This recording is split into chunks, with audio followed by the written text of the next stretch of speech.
Buenos días, feliz domingo. Gracias por permitirnos estar otra vez en sus casas para llevarles el mundo, economía y negocios por Globovisión. Desde aquí les explicaremos cómo los grandes y pequeños temas afectan su vida diaria.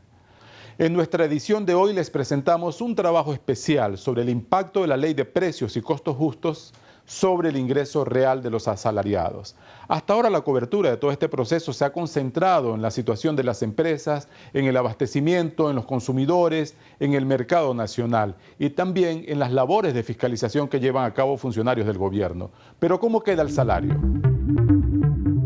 La estructura de costos de las empresas está en función directa, entre otras cosas,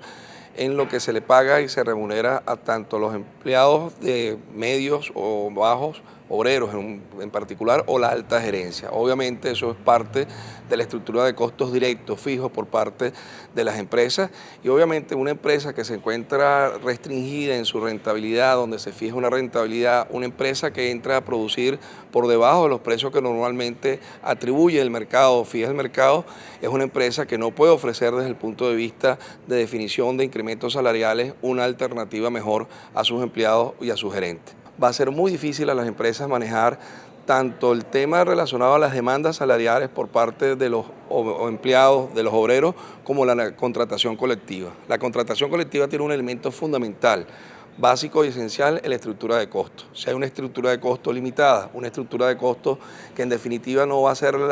la reconocida en su totalidad por parte de la superintendencia, como lo ha dicho el vicepresidente y la propia titular del despacho, eso va a implicar obviamente que exista una insatisfacción por parte del sector laboral. La ley de costos y precios no solamente va a afectar a la empresa, sino va a afectar también al asalariado, al trabajador y al consumidor. Un impacto que se refleja en escasez, inflación, desabastecimiento y sobre todo en una tendencia al desempleo y una tendencia a la insatisfacción por parte de la remuneración o del salario, que es lo que en definitiva recibe el trabajador. Adicionalmente, el fisco va a ver mermada su rentabilidad, o mejor dicho, va a ver mermada su base de recaudación no petrolera, tomando en consideración que cuando existe un control de costos y de precios, obviamente eso va a incidir en menos producción, menos oferta de bienes,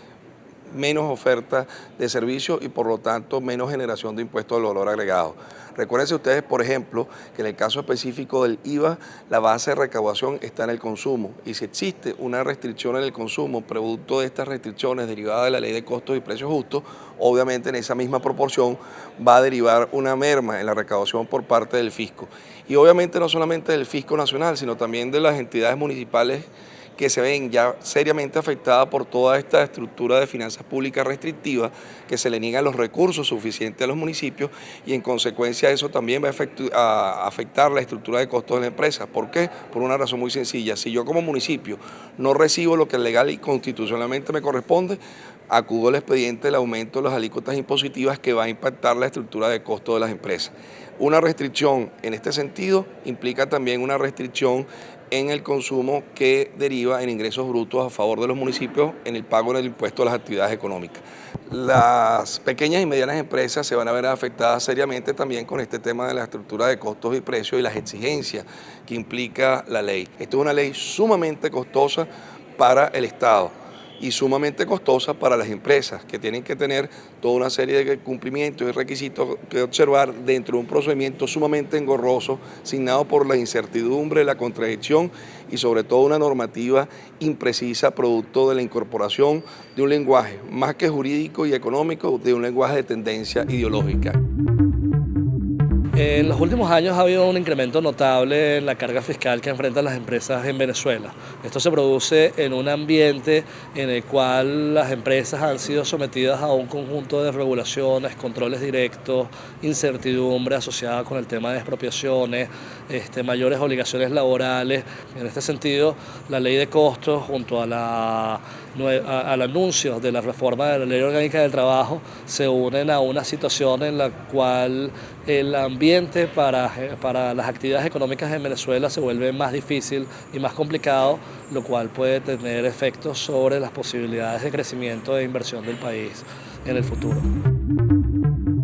Los empresarios insisten en que ya su capacidad de pagar mejores salarios y de invertir está comprometida por la alta carga tributaria que hay en Venezuela. Sumando todos los diferentes impuestos,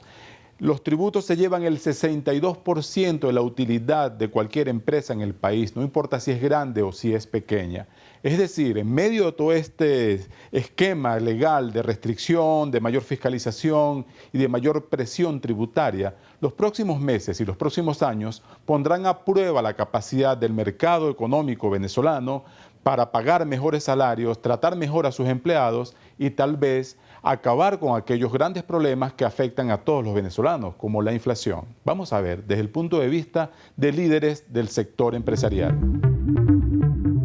Hay una cantidad de temas que tienen que ver con todo el funcionamiento de la economía venezolana y yo creo que además no podemos tapar el sol con un dedo.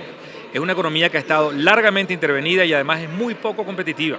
La clase o el movimiento empresarial, digamos el estamento empresarial venezolano está muy acostumbrado en los últimos 30 años, no solamente en los últimos 10, a tener poco ambiente de competencia y altos niveles de regulación. Yo celebro muchísimo que el presidente y el vicepresidente hayan comparado los precios con mercados como el mexicano, como el chileno, como el colombiano. Ojalá tuviéramos nosotros una economía como esa, que tiene 20, 25 años, sin inflación, en países donde nadie hace expropiaciones, en países donde la propiedad está garantizada y en países donde la competencia es la regla y no la excepción. No es con controles como se resuelve el tema de la inflación, es todo lo contrario, es promoviendo que haya mucho más oferta, que haya muchísimo más producción nacional, que haya muchísimo más inversión, para que de la mano de esa inversión y de esa producción abundante de bienes y servicios, los bienes tiendan a bajar. La mejor manera de que haya precios justos es que haya muchísima oferta, muchísima competencia, muchísimos productos en la calle, para que la gente tenga la oportunidad de seleccionar el producto a su gusto, al precio más accesible o al que más esté dispuesto a pagarlo. Los que estamos en el rol empresarial requerimos de estabilidad, confianza, apoyo, porque de alguna manera los pueblos solamente crecen y se benefician en conjunto cuando hay bienestar y progreso a través del esfuerzo y el trabajo de lo que cada uno de nosotros puede hacer con su talento individual, cada quien, digamos, en su medida. Y yo estoy realmente preocupado porque creo que de alguna forma estos nuevos controles no van a generar bienestar para la población. Yo voy a seguir trabajando con mucho optimismo, voy a seguir invirtiendo con mucho optimismo. Empresas Polar, digamos, va a seguir acompañando a los venezolanos en todo lo que tiene que ver con el abastecimiento de productos y marcas que les generan confianza, bienestar y orgullo. Y ojalá que en algún momento, de alguna forma, exista esa confianza para poder llevar nuestros productos sin controles al resto del mundo. Algunos economistas advierten que la causa real de la inflación en Venezuela no es simplemente la especulación, sino que hay una serie de factores que se han sumado a lo largo de varios años para hacer que tengamos el índice de precios más alto de América Latina y uno de los más altos del mundo. Pero vamos a una breve pausa y al regreso veremos el punto de vista oficial sobre el fenómeno de la inflación y la aplicación de la ley de costos.